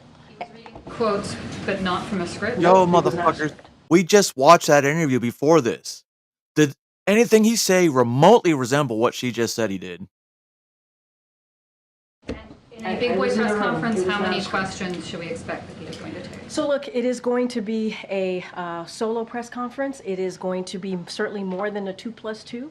I'm not going to, we're still working it out, so I'm not going to go into specifics from here, but you could expect a solo press conference from this president at the end of the NATO summit. He's looking forward to it, and he will be taking your questions, so that'll be a good thing. Something different. Great. Boy, she wants to get out of there. Great. I have two questions. One, a follow-up on Dr. 𝕬𝖓, and that is, can you explain what the role of 𝕷𝖊𝖙'𝖘 is? Does she oversee care for some of those military personnel that you were referencing as a group, or does she oversee care for the president? I believe, again, want to be careful here. I know who you're speaking of. I don't have her full portfolio in front of me, so I would have my team and I would be happy to get back to you. Okay. And then on the president's and the White House's engagement with House Democrats, and Democrats more broadly, there was an article a month ago in the Wall Street Journal that the White House universally panned because the on-the-record quotes criticizing the president's age and acuity were largely from Republicans. But I want to ask about the graphs in that story about Democrats. It said that the White House... From that same story. It said that the White House kept close tabs on the Journal's interviews with Democratic lawmakers, and after the offices of several Democrats shared with the White House either a recording of an interview or details about what was asked, some of those lawmakers spoke to the Journal a second time and once again emphasized Biden's strength. They quote Congressman Gregory Meeks, a New York Democrat, saying, "They just, said that I should give you a call back." I'm wondering if you could characterize what the White House told Democrats to tell reporters about. I think the Democrats spoke for themselves. I think, you know how stories work. So Joe Biden did 2 radio interviews with 2 different radio stations. The questions that they were asking Joe were pre-selected by the Biden administration for them to read. So it wasn't an off-the-wall interview. They had to have the questions come straight from the administration. And when they they talked about it, one of the radio hosts was fired shortly after. And they were both black. Come on, Joe. You guys also see the video where Joe snubbed the black woman at a rally? Big time, too. There's a lot of back and forth. When you all come with a story from us, and we want to make sure you hear from other voices, we make that available to you all. And it's up to the reporters if they're going to reach out or not to that particular person. But we expect and we anticipate and we understand that it doesn't matter who, if it's a congressperson or a governor or any elected official, they're going to speak for themselves. They're going to speak for themselves. And I would say that Representative Greg Meeks has also been very supportive. If you fast forward to where we are today, Representative Meeks has been very supportive of this president. What have they said? Continuing, moving forward, and we've heard from many others. CBC more broadly has been very supportive. We heard from the chair, Chairman Horsford, from the CBC, and so that is the type of support that we continue to see. So there hasn't been outreach by the White House to Democrats who might have misgivings about the president's age or acuity to have them say positive things about the president publicly? I don't quite understand where you're going with the question. Everyone does. I think I explained it. Sometimes when you all are working on stories, and we want to hear we were trying to provide supporters from the president, that is not unusual, and it is up to the reporter to reach out or not. But they're trying to get facts from the source, and you're not helping. That is something that we certainly do. That is something that that is not uncommon. But what I would say more broadly, there are congressional members, as we're talking about what's happening in Congress, as we're talking about the president's outreach, as we're talking about how we move forward. There are congressional members out there who have been incredibly supportive. We have to remember there are hundreds of House members, and so.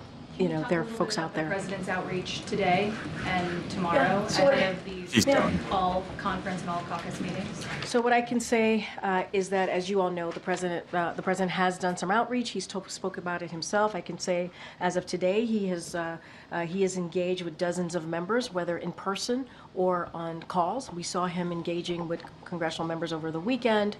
We saw him doing that on several of the trips that he has done over the past 10 days. There have been about 6 states that he's been been able to stop over and engage with supporters, so he's been able to do that.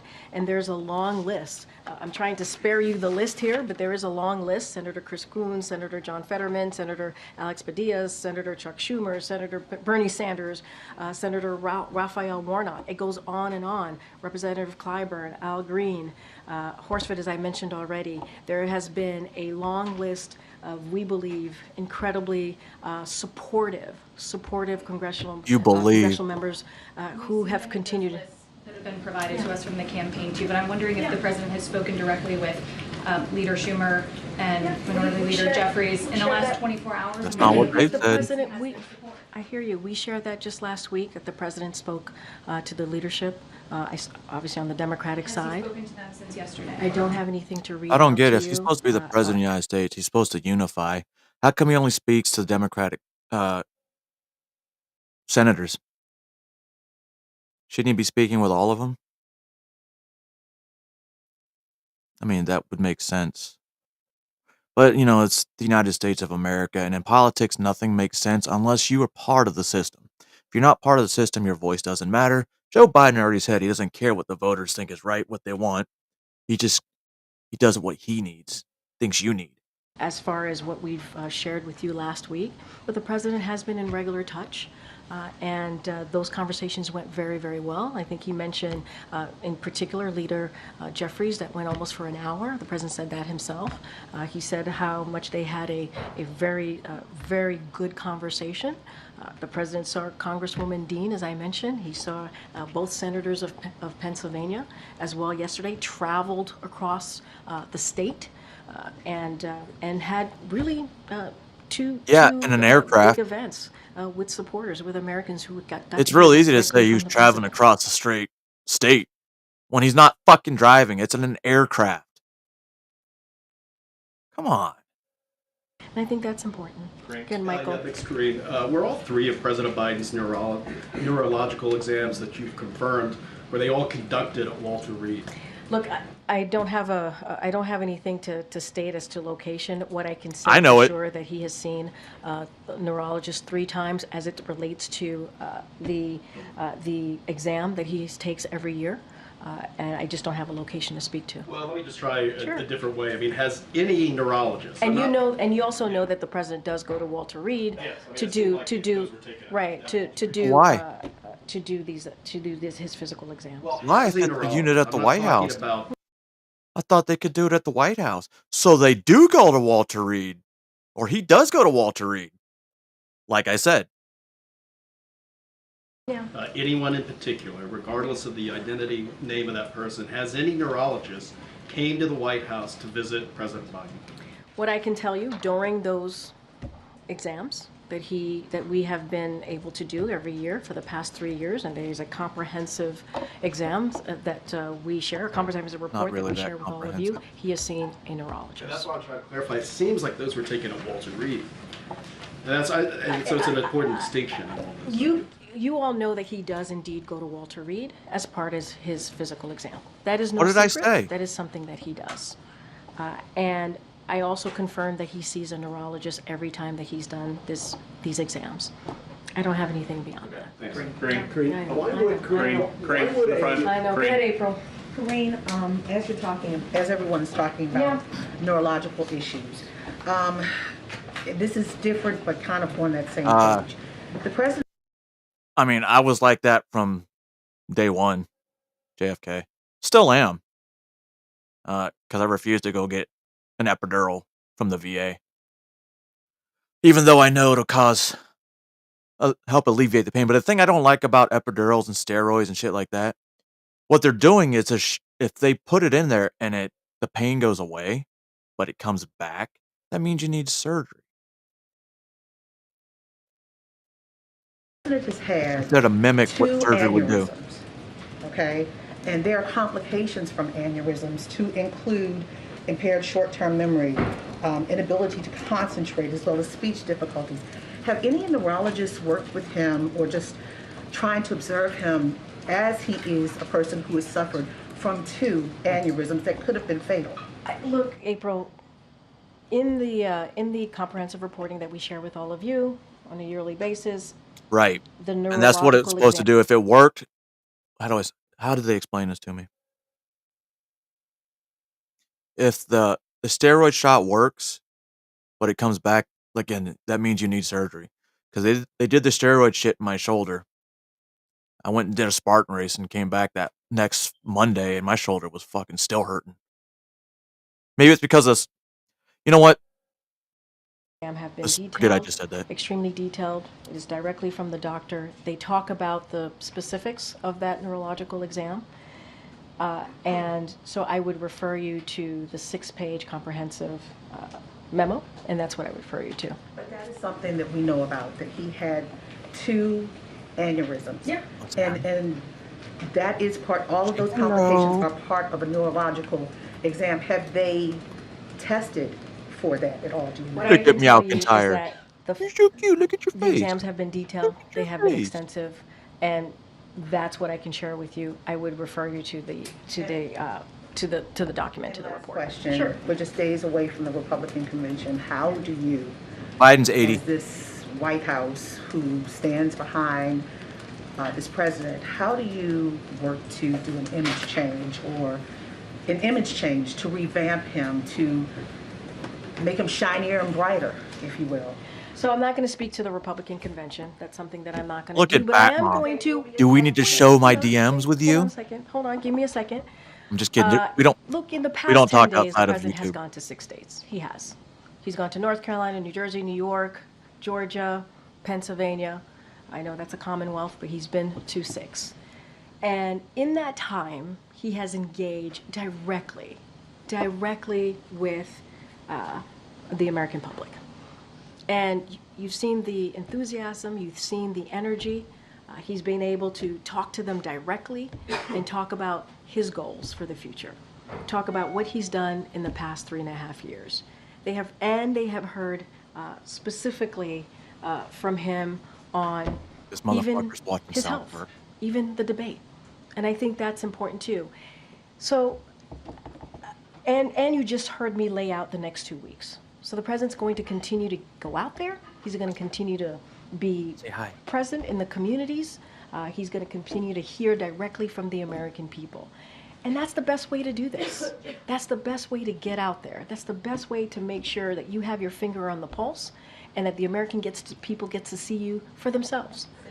To the Republican convention, what about the Democratic convention? I can't speak to the Democratic convention either. I can't speak Why? to that. That's for the.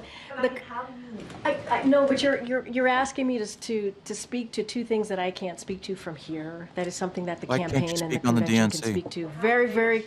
Right at the end of That sounds like April, a bullshit you may excuse. not like my answer, but I'm telling you, the president's going to continue to go out there. I just shared with you at the top a robust plan that the president has to be out there, whether it is in Vegas, whether it's in Texas, and let's not forget the other states that he's visited in the last 10 days. California, There's a one of stark them? difference from what we've been doing and what the other side is doing. Stark difference. And so the president is committed. Mark He's going knows to what's up. continue to do that. He wants to engage directly with the American people. 600 people at the church yesterday, 600 people at the event in Harrisburg. That's a pretty good start. And that's just a continuation. I mean, It's actually not a start. That's compared to a continuation. 1,000. Go ahead, Josh. I know. I'm getting Is you. it still the administration's policy that physicals are done annually?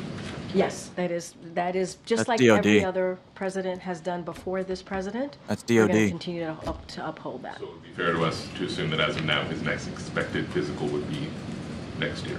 It would be next year. The last one was in February. And can you clarify for us, forgive me, I might have missed it, or Yeah. by design, he will or he won't go to Hill tomorrow? Say that one more time. go to Oh, I the don't have tomorrow. any engagement. Wait, there. As what? you know, NATO is front of mind. That's what he's focused on. You saw that letter that came out from the president. He's Next year.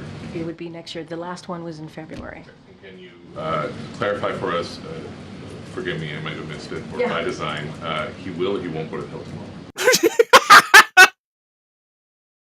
Look at the caption. It doesn't match. Will he or won't he go to hell tomorrow?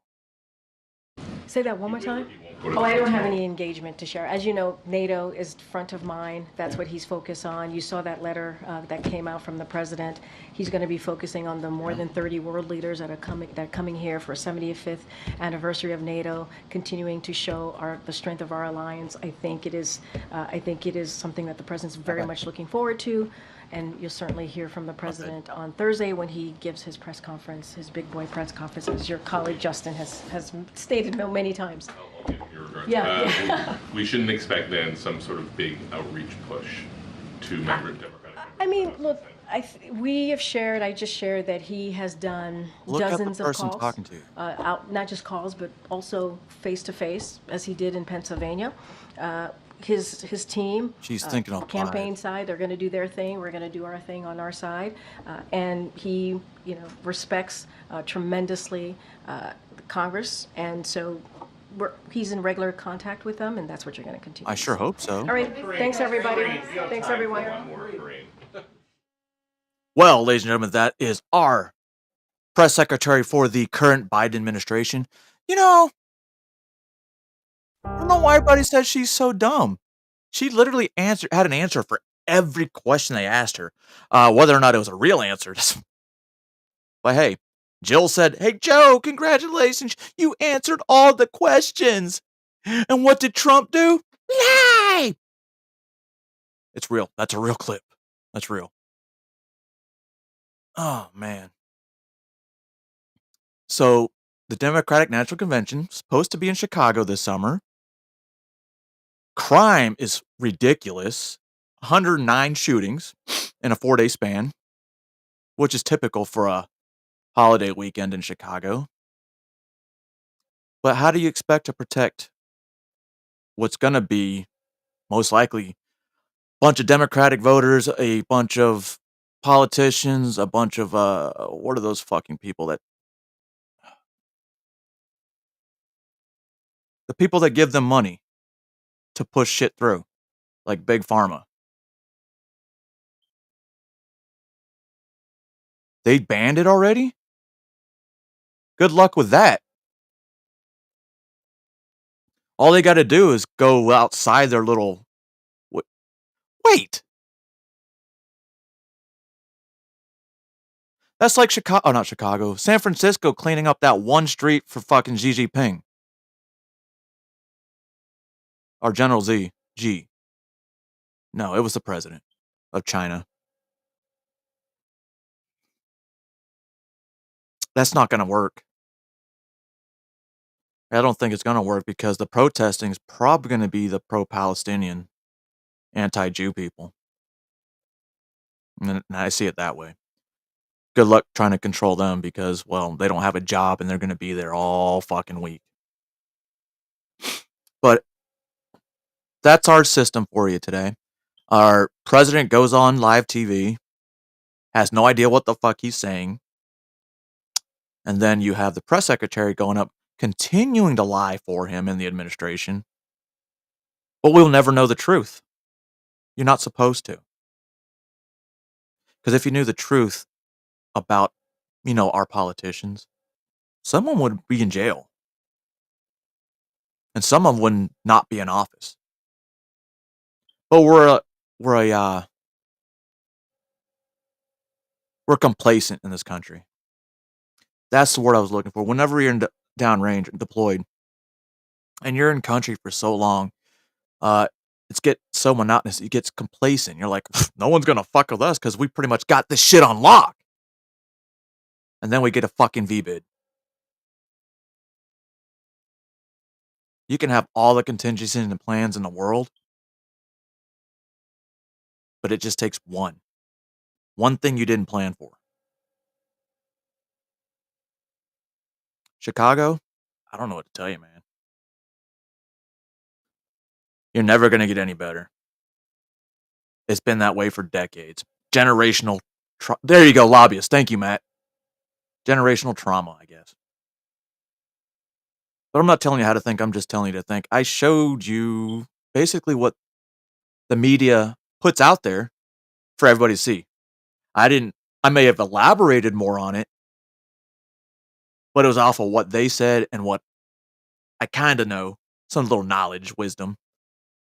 But like I said, when it comes time to vote, if you're going to vote, which I do recommend, that's just me because it's your right as an American citizen. Hold on.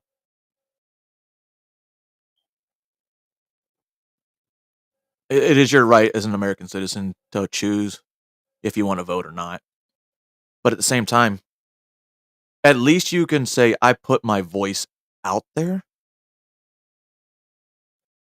Because I've never voted Republican except for Rand Paul. And he's not really a Republican. I'm just saying. Look up the candidates. Look up what they're there for. And when you get a quote from the president saying, I'm not here, I don't care what they want, then he shouldn't be the president. But I hope y'all enjoyed today's show. There's a little change of pace because I like to talk about a lot of things. But politics, because I was in the military for so long, it directly reflected about how my way of life would go. And it's sad because now I'm on the outside looking in, and I feel bad for the military. But at the same time, it was coming. I saw it coming way back in 2010. The DEI was going to just take over. Anyway, hope y'all, I just said that. And until next time. Why should I apologize for the monster I have become? They made me this way. They thought they could crush me, break my spirit, but they underestimated the fire burning within. I am the warrior of darkness, born in the shadows, forged in the depths of hell. I owe them nothing but my wrath, and that's exactly what they'll get. They remember the day they cast me out, don't they? They remember how they laughed, how they celebrated my downfall. Little did they know, that was just the beginning. Every scar they left on me, every drop of blood I shed, only made me stronger. Now, I'm back. I'm back to take what's mine, and I'll make them choke on their arrogance. They'll tremble when they see me. They'll wish they had killed me when they had the chance. But it's too late for regrets. I've crawled through the abyss. I've seen things that would make their skin crawl. And now, I'm ready. Ready to tear through their ranks, to rip apart their hopes and dreams. They thought they could break me. They have no idea what's coming. Every step I take, I feel the power surging through me. I feel the darkness wrapping around my soul, whispering sweet promises of vengeance. They thought they could walk over me, use me as a stepping stone to their summit. They're about to learn the true meaning of fear. I am the darkness, and I am unstoppable. When I look into their eyes, I see the fear. I see the realization dawning on them. They thought they were safe. They thought they were untouchable. But there's no place they can hide. I'll drag them down into the shadows, where their screams will go unheard. They'll beg for mercy, but I have none left to give. Every wound they inflicted on me, I'll repay 100-fold. Every ounce of pain they caused, I'll return with interest. They'll know what it means to suffer. They'll know the true meaning of despair. They'll wish they had never crossed me. They'll wish they had never made me this monster.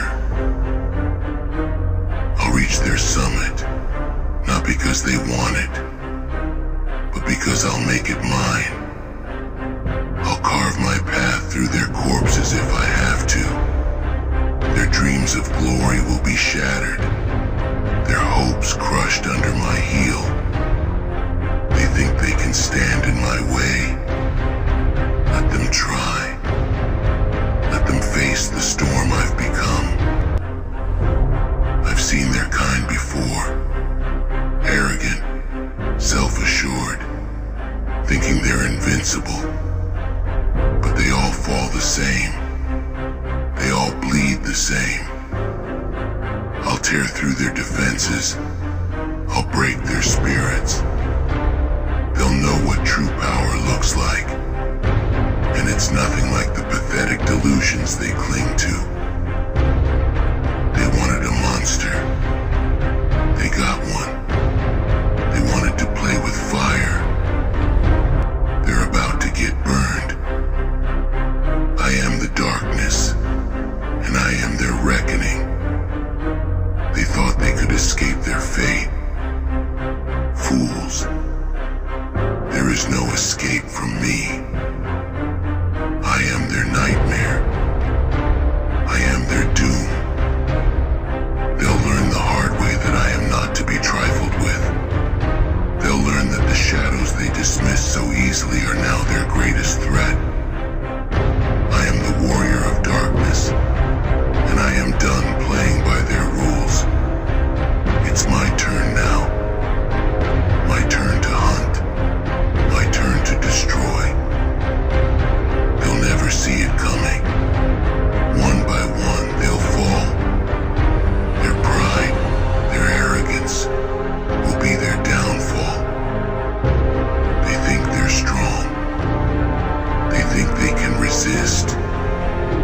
They know nothing of strength.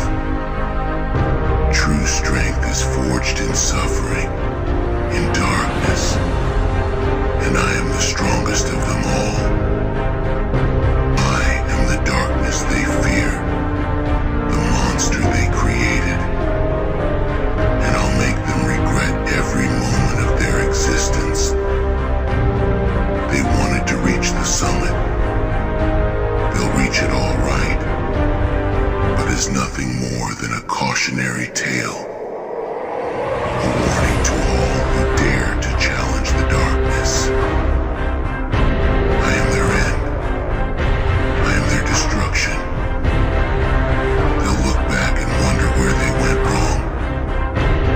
They'll realize too late that it was the day they decided to make an enemy of me. They'll see the monster they've created, and they'll know there's no stopping me. So let them come. Let them bring their armies, their weapons, their false bravado. I'll cut through them all. I'll paint their world with their own blood. They'll beg for mercy, but I'll show them none. They made me this way, and now they'll pay the price. Why should I apologize for the monster I have become? They're the ones who created me. They're the ones who pushed me into the abyss. Now, I'm rising from it. Stronger, fiercer, more determined than ever. And I'll show them what true power looks like. They'll remember my name. They'll remember the day they thought they could break me. They'll remember the day they made me their enemy. And they'll curse that day for the rest of their short, miserable lives. I am the warrior of darkness. I am the monster they fear. And I will reach the summit, dragging them down into the abyss with me.